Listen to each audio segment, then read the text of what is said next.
Welcome to the Great Detectives of Old Time Radio. From Boise, Idaho, this is your host, Adam Graham. If you have a comment, send it to me, box13 at greatdetectives.net. Follow us on Twitter at Radio Detectives, and become one of our friends on Facebook, facebook.com/Radio Detectives.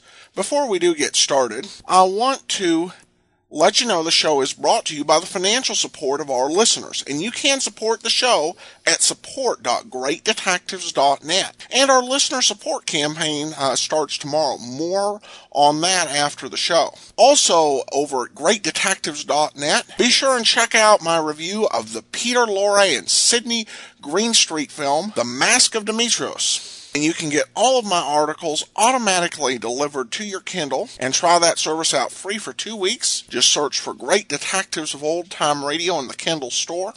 But now it's time for today's episode of Dragnet with The Big Man Part 2, the original air date, January the 19th of 1950.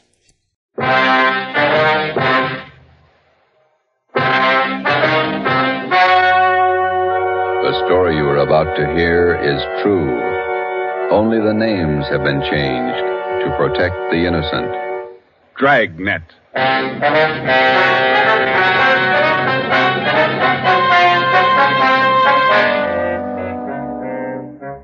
You're a detective sergeant. You're assigned to Narcotics Bureau. For 7 months, you've been working with federal and state agents in breaking a narcotics ring. You've apprehended the small fry. Next in the line, the big man. Your job, get him. Dragnet, the documented drama of an actual crime. For the next 30 minutes, in cooperation with the Los Angeles Police Department, you will travel step by step on the side of the law through an actual case from official police files. From beginning to end, from crime to punishment, Dragnet is the story of your police force in action. It was Wednesday, July 9th. It was warm in Los Angeles. We were working the night watch out of Narcotics Bureau. My partner's Ben Romero. The boss is Thad Brown, chief of detectives. My name's Friday. I was on the way into work, and it was 3:58 p.m. when I got to room 24, Narcotics Bureau. Hi, Joe. Feel better? Oh, not quite as tired, Ben. That Costello thing was a long haul.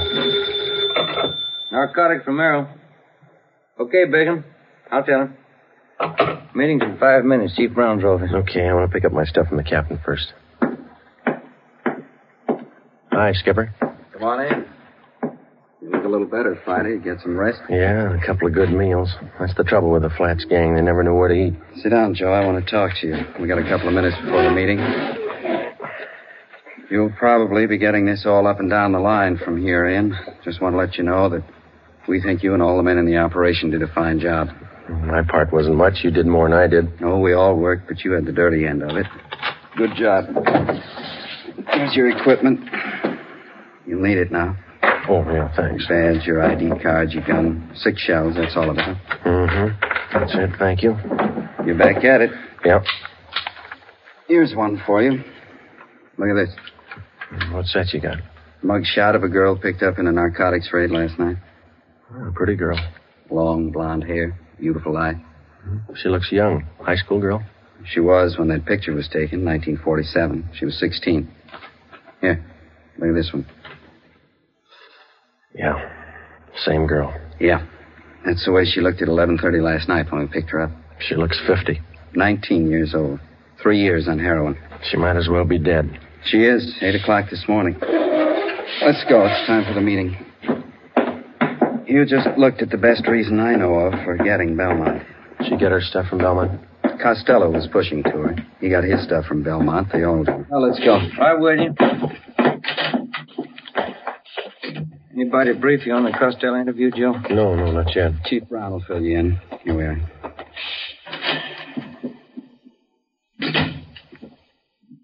Chief? Gentlemen, come on in. You men all know each other. Oh, yeah. Hi, Craig. Captain White, I think you and your men know policewoman Caswell. Yes, sir. How are you, Florence? Hello. Miss Caswell, Inspector Virgil Beckner, State Narcotics. How do you do? Oh, yeah. Bill Craig, agent in charge, Federal Narcotics. Hello. How do you do? Before we get into the Belmont procedure, let's see how we stand on the Costello case. White, do you want to fill everybody in on information we got from Ralph Costello? Yes, sir. After his arrest Monday night, we interrogated Costello for about 4 hours. We confronted him with the package he sold to Friday here. How'd the stuff test? Crime lab ran it through, about 1/3 of an ounce of heroin, fair quality Mexican stuff. The man we picked up with Costello, Tony Morris, was questioned as well. He corroborated Costello's story. What'd you get from him? Well, he told us he had a great deal of information on the big man in the operation, Belmont. But he wouldn't tell us a thing unless we made a deal with him. What kind of a deal? He wanted everything. But we finally agreed that the only thing we might possibly work out was his prison term. Mm-hmm. We called in the U.S. District Attorney. We talked another 4 hours. How'd it work out? District Attorney told Costello the only thing he'd do for him was to have his prison terms run concurrently rather than consecutively. Not much to pay for what we got. Costello gave us enough to enable us to start moving on Belmont right away. We've had his MO confirmed. We've got a list of most of his pushers. Now we can get to him. Any definite plan, Chief? White and I have been talking it over here with Craig and Beck. We worked out what we think might be a pretty good plan. Craig, do you want to lay out how your men are going to handle it from the federal end? We'll work from out of town to the center here. We'll check his contacts across the state lines. We've already traced his connections to the east, New York syndicate. We'll keep working that in. Beck, how about your state narcotics men? We'll work inside the state line here. We've already checked out part of his operations. We've located sources in San Francisco, Bakersfield, Fresno, as far south as San Diego, Lower California. We'll draw all those ends up tight. Keep moving. You fellows will both give us a hand if we need assistance. You bet. That's right. Fine. White, what are we going to do locally? Oh, it's going to be a case of taking what we know and finding out what we don't know, putting the two together. Seems to me to be a case of watching the man at all times. Belmont shouldn't be able to blow his nose without one of our men knowing it. It's going to be a tremendous undertaking. You all know the tough job it is shadowing narcotics men. They're fidgety, hypersensitive. They recognize anything out of the ordinary at once. For that reason, it can't be a one-man operation. Everybody's got to work. Our undercover won't work this time. They're no doubt alerted. So we'll work it from another angle. When do we start? We've already started. Belmont lives in Manhattan Beach. His house is under surveillance, has been since yesterday. Well, I can't impress upon all of you the importance of not letting Belmont out of your sight for an instant. A narcotics buy could be made in 30 seconds. If we're not there at the instant, we lose him. Do we have anything at all as to when he might be ready to deal again? Nothing. Nobody seems to know Belmont's exact operating time. Could be any time. And in order to prosecute him, we want to be there when the narcotics are in his possession or under his control. So we start to live with him and stay as close as we can without being tapped until there's a buy. That's it. Captain White has all the assignments for our local men. Okay. We'll watch him. And stay close to him. If he makes a move, be there. The meeting lasted 4 hours. During that 4 hours, a plan was formulated which we hoped would end in the successful apprehension of the #1 man in Pacific Coast narcotics traffic, Arthur Z. Belmont. How do you watch a man, his every move, for 24 hours, day in, day out, without his knowing it? How do you watch a man whose very existence depends upon not being watched, who is expertly schooled in every trick and device of police surveillance, whose method of operation will change with the slightest disturbance of his daily routine, and if that M.O. changes, you've lost him? Thursday, July 10th, in the small Los Angeles suburb of Manhattan Beach, population 10,172. 3 very ordinary events took place. A public nurse began a house-to-house survey. She asked the simple question, have you ever been vaccinated for smallpox? She started canvassing 27 blocks from the home of Belmont. Policewoman Florence Caswell. 2 Japanese gardeners new to the city of Manhattan Beach began soliciting work. They started asking for jobs 38 blocks from the home of Belmont. Sergeant Ten Fujikuni and Patrolman John Kagawa. A team of surveyors driving a station wagon marked with the seal of Los Angeles County began taking linear measurements for the proposed enlargement of storm drains in the area. They started 14 blocks from the home of Belmont. Lieutenant John Bigham, Central Narcotics, Sergeant Ben Romero, and myself. Okay, Ben, bring in the rod. Let's knock off for lunch. What do you want to eat, John? In the wagon. Better take the transfer with us. Kids might pick it up. Yeah, I got it. I can't keep the sand out of my shoes. Might as well get used to it. We're a long ways from home. Yeah. 9 years on the job. It's the first time I ever brought my lunch in a paper sack. Who knows, Joe? This might change your whole way of living. Who's that? You want to sit in the front? No, I'm getting back. Fellas, have a look at the local paper. No, why?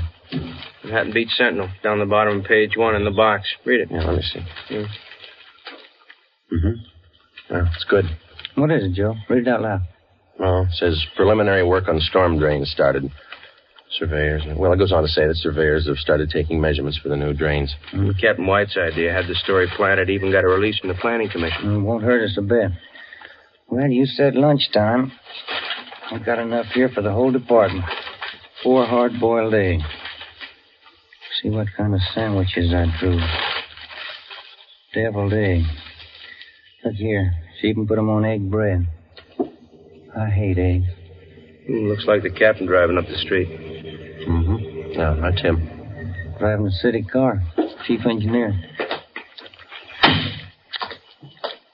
How's it going, Bigham? Fine. Slow. Had your lunch?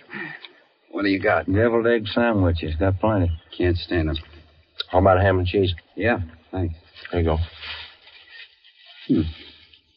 How's everybody else doing? Very slow. Takes time. Got to keep taking our time. If we tip it before we got close enough, Belmont's on his way. Mm-hmm. How long are we going to have to keep our distance? Not much longer. We can't take the chance of starting everybody out right on top of Belmont. It might look funny to him. Anybody else would be okay. The average person, your operations might look normal, but we can't afford to try to get it by Belmont that way. With a hop cutter, you never know. It's not so much that we don't know. We just can't take any kind of a chance. That's what I mean. He might have started right on Belmont's front lawn, and he's never got wise.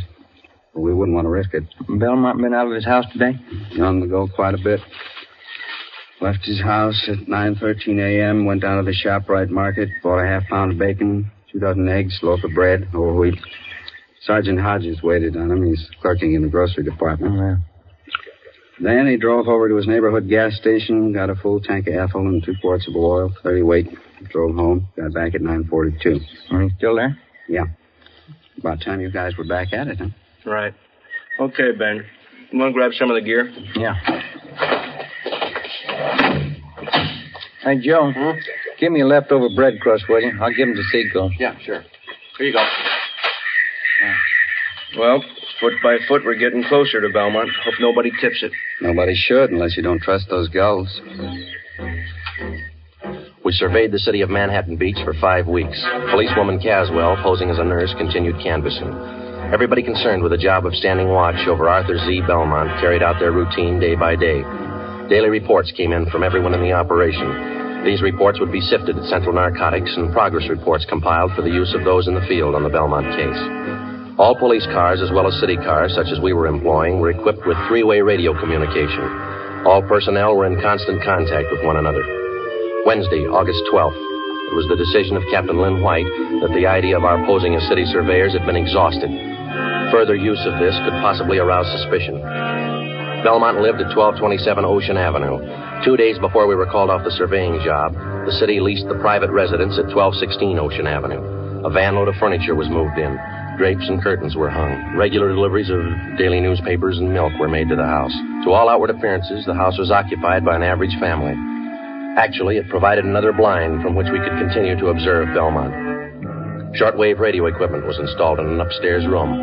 Ben and I were assigned the night watch. Another car just stopped in front of Belmont's house. How many does that make? 3 cars. Just a minute. Yeah. A couple of guys getting out. Going up the front door.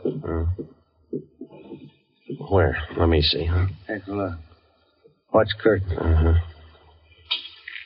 Yeah. Belmont answered the door. He's letting him in. Something's doing. What do you think? I don't know. You called Captain White, didn't you? Oh, an hour ago. Just after the first car pulled up. She'll park in the alley and come up the back way. I better check with everybody again. This portable seemed to warm up slower than our car radio. About the same. Here we go. Unit 140K to Unit 145K. 145K, go ahead. Just checking. Your location the same? That's right, Ocean and Clipper. We got 3 cars to cover now. Stand by. Roger. Unit 140K to 143K. 143K, we got it. Standing by. Location still good? Same. Be talking to you. Stand by. 140K to 149K. 149K, go ahead. Stay put. We got 3 cars now. Yeah, we heard. Still the same spot. Standing by. Roger. Captain just pulled into the alley, Joe. Good. Belmont's porch light just went out. Mm-hmm. Let's see. 3 guys came in the first car, 2 in the second, 2 in the third. Is that right? Yeah, 7 all told. 8 counting Belmont. Maybe he's running for office. Joe, Ben, any changes since you called me? Another car. Mm-hmm. Anybody you know? It's too dark to see their faces. Uh-huh. Dodge Coupe, gray, black package sedan, green Chevy. That might be for me. I told the office they could reach me, yeah. White. Yeah, Bigham. You must be wrong. You sure he's not lying? All right, thanks. Yeah. You sure Belmont hasn't left his house since you came on duty? Couldn't possibly. Not without somebody in the detail spotting him. He got out somehow. He made a buy. Captain White called the office and talked to Benny Arredondo, our narcotics undercover man. He confirmed the fact that somehow Belmont had a meet and successfully completed a narcotics transaction. None of us could figure how, and we didn't know when the meet took place. Arredondo told us that the buy had been made sometime in the past 10 hours. The arresting officers had recovered a portion of the narcotics, 2 bundles of heroin. They were found in the possession of one of Belmont's runners, Archie Scott. I can't figure it. What do we do now, Skipper? Sit tight and watch those 3 cars in front of Belmont's house over there. Maybe he didn't have to leave the house to make a buy. That's the way I got it pegged. Those cars down there, those the first visitors he's had in the past 24 hours? As far as anybody knows, we watched it close. Sometimes it's like that. It looks like somebody's coming out over there. 2 guys. How many in there? 8, counting Belmont. All right, Friday. Get to the cars. Yeah. They started to move out yet? No. 5, 6, 7. That's all of them. They're heading for the car. Yeah. Looks like a 3-way switch. We'll see when they start to move out. Attention, all units and special details. Stand by. Here's the license numbers, Joe. Oh, good. I need those. Thanks. Green Chevy's headed south. Black package going north. So's a Dodge Coupe. Uh-huh. Dodge turned left at the corner. It's headed east now. Got it.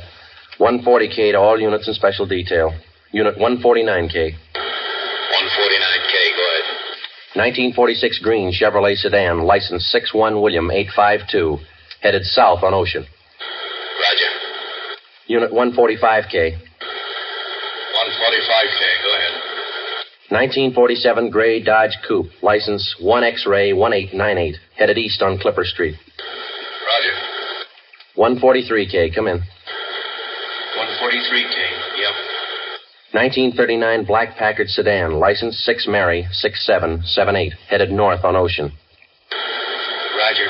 Got him spotted. Could be a dry run. He couldn't afford to chance it either way. Nothing to do now but wait it out. That's right, and pray for rain. It was 8 minutes past 8 p.m. We sat back and waited for the reports to come in from the cars. At 8:25 p.m., 17 minutes after the alert was broadcast, Unit 149K reported in on the gray Chevrolet sedan. The car and its occupants were thoroughly searched. No trace of narcotics was found. 8:42 p.m., 34 minutes after the alert. Unit 143K to 140K. 143K, go ahead. On that 1939 Packard sedan, license 6 Mary 6778. Shook them down. Nothing. They're clean. 8:50 p.m., 42 minutes after the alert, the report on the third and final car came in, the 1947 gray Dodge Coupe. That's it. Not a trace of narcotics in any of those 3 cars. Belmont beat us. Tough luck. It's going to be tougher. Now he knows we're after him.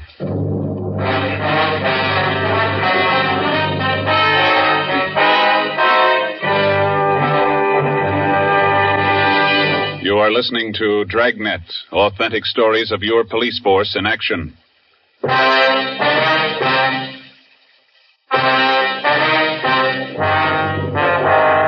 3-car switch. 3 cars arrive at a given point at different times. The meet takes place.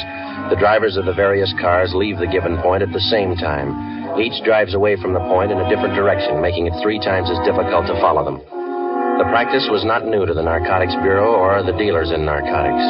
It usually includes the dry run, in which the actual mechanics of the narcotics are carried out, but neither the merchandise nor the money is on hand. This practice forces the narcotics officer into pure guesswork. If the officer doesn't follow up, the buy could be successful. If he chooses to follow up, he takes the chance of exposing himself and tipping his hand on a rehearsal. In the case of this particular car switch, we lost. But taken in the car roundup were 7 of Belmont's trusted runners. 6 of these men refused to talk, but the 7th, Clifford Bassell, gave us a lead to one of Arthur Belmont's most trusted friends. His name was Floyd Ketchel. He and his wife lived at 357 Evergreen Drive, Linwood. It's a nice house. Yeah. Yes? Police officers, we'd like to ask you a few questions. What about? Well, as you probably know, there's been a series of burglaries here in your neighborhood. No, I didn't know. Oh, yes, quite a few. Would you mind if we came in and talked to you about it? I don't know anything about any robberies around here. Everything's okay. This is just a routine check, Mr. Ketchel. Everybody else in the neighborhood's cooperating. Only take just a minute. All right, you can come in, but I have to leave in about 15 minutes. Thank you. Well, you have a nice place here, Mr. Ketchel. Yes. Now, what was it you wanted me to help you with? You know a man by the name of Clifford Bassell? No. How about Arthur Z. Belmont? Who? Arthur Z. Belmont. Bassell says you and Belmont are good friends. I don't understand this. I thought you wanted to ask me about some robberies. I wonder if you'd mind rolling up your left sleeve. I'd like to look at your arm. What for? You're a user, aren't you? No, I'm not. Then you know what we're talking about, don't you? No, I don't. Do you have any narcotics here in the house? Certainly not. You mind if we look around? Why do you want to search the house? Why won't you show us your left arm? Floyd Ketchel would admit nothing, but he allowed us to search his home and grounds. An extra detail of men was called out to aid us in the search. We covered every foot of the acre of ground. This took 2 days. We found nothing. On the 3rd day, under the flooring of an upper bedroom of the Ketchel home, we found Ketchel's plant. He was using heroin. You want me to call Belmont, is that the idea? That's right. We want you to set up a meet with him. I'm not going to rat on Art. He's a friend of mine. Suit yourself. We found your plant there. We've got you. You'll be the fall guy. You mean I take all the heat? Why not? Bassell put the finger on you. We got to have somebody. Why pick on me? We just told you. We found the stuff here. Bassell fingered you. You're it. All you have to do is make a phone call. You won't have a clean slate, but it's going to sound a lot better in court. All right.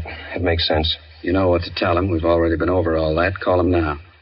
Friday, listen in on the extension. If Ketchel changes his mind in the middle of the conversation, I'll see that he hangs up. Yeah.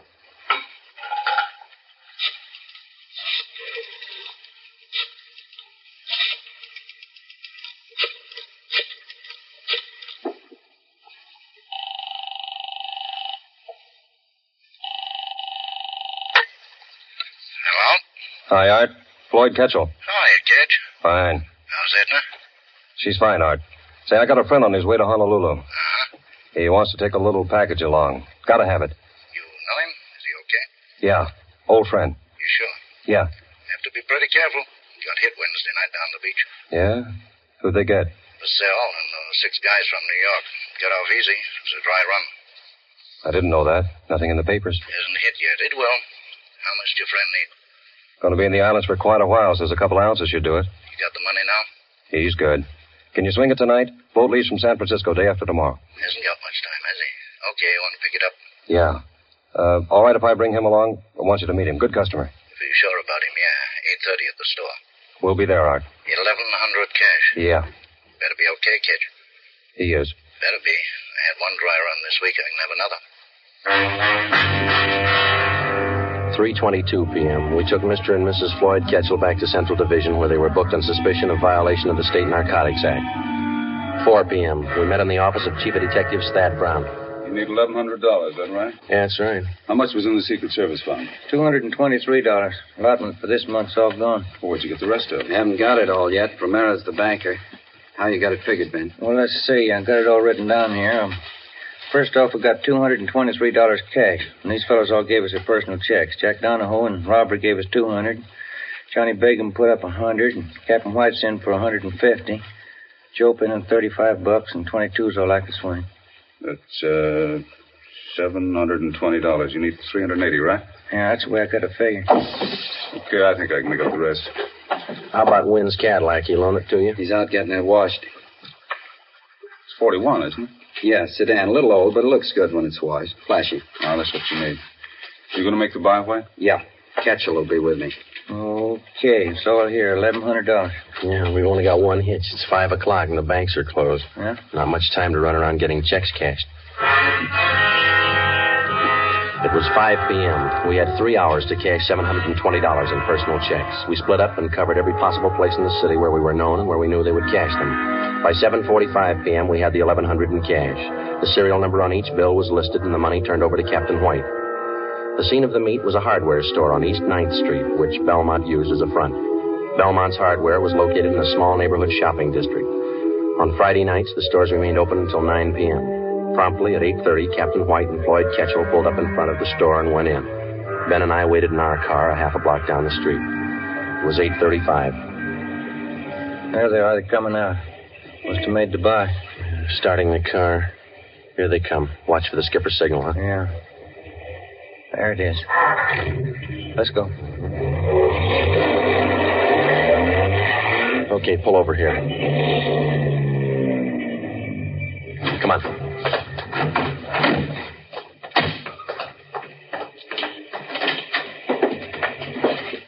There's a clerk back there. You see Belmont? No. Yes, sir. Can I help you? Mr. Belmont around?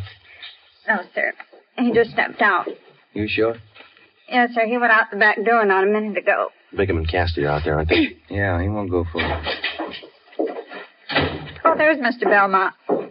Mr. Belmont, these gentlemen want to see you. Running up the stairs to mezzanine. Come on. All right, Belmont. Wait a minute. What's that barrel? Watch it. Look out! Pushing that barrel down the stairs. All right. Let's go. Come on. There he is. He's trying to reach that skylight. Belmont, get on. You'll never make it. You're slipping, Joe. Belmont!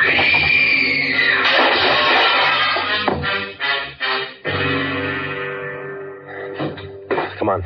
He didn't do that showcase any good. Yeah. He's through. Piece of that glass. Right through him. Yeah. It's a rough way to go, isn't it? Yeah.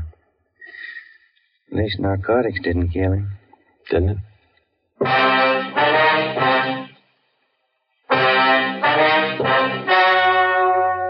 The story you have just heard was true.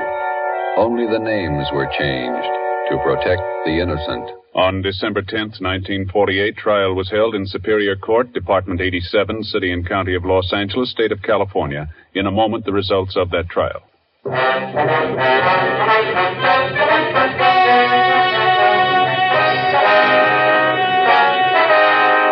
12 members of Arthur Z. Belmont's narcotics gang were finally rounded up by federal, state, and local authorities. All 12 were tried and convicted of violating the Harrison Act and the State Narcotics Act. They received sentences as prescribed by law and are now serving their terms in state and federal penitentiaries. You have just heard Dragnet, a series of authentic cases from official files. Technical advice for Dragnet comes from the Office of Chief of Police W.A. Wharton, Los Angeles Police Department. Be sure to hear Mr. and Mrs. Ronald Coleman in Halls of Ivy tomorrow on NBC.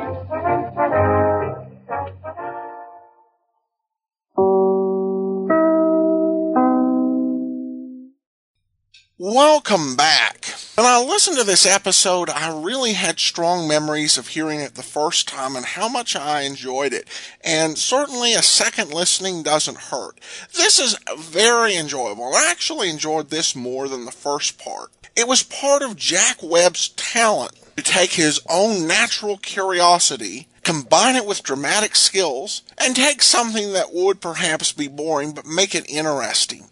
And you see this really intricate design of the police efforts to capture the big man. And you appreciate it. And this is one thing that Dragnet really did.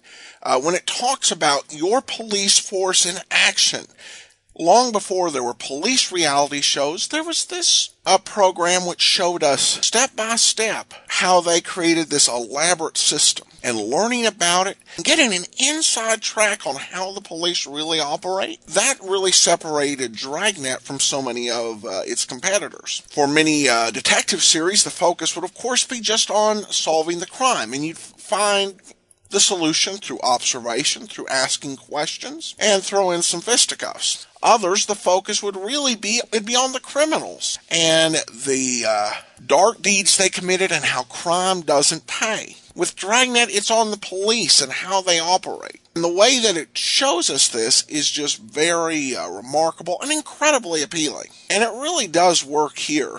There were a couple points of curiosity. My main thing was the use of personal checks and the money of police officers to try and make up the money for drug buys. That's something I couldn't imagine going on today, though those who have worked in narcotics might speak to whether that would be true or not. Of course, it'd be a lot simpler with today's technology, as long as the police officers in question had ATMs. But it's another look at the way things were in the late 1940s, 1950s. You need to get money out of the bank. You need to have somebody go around everywhere cashing checks to make sure that you get your man.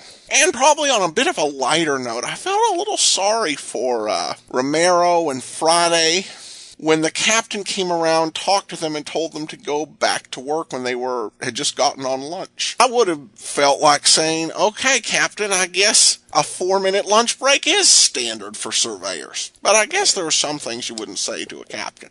But at any rate, a very good episode. All right, well, we've got a couple of programming notes. First of all, Video Theater tomorrow. We'll be bringing you the very first episode of Dragnet. When it originally aired, Dragnet, for its first short season, it came on in December of 1951. And through the summer, it aired every other week, with Gangbusters airing on the alternating weeks. So we'll be bringing you that first episode. Also tomorrow, a little later in the day, we'll kick off our listener support campaign. Starting tomorrow, we will focus on listener donations, and we'll add in some extra incentives during the course of this 3-week campaign, continuing February 15th to March 8th. In the meantime, send your comments to box13@greatdetectives.net. Follow us on Twitter @Radio Detectives, and become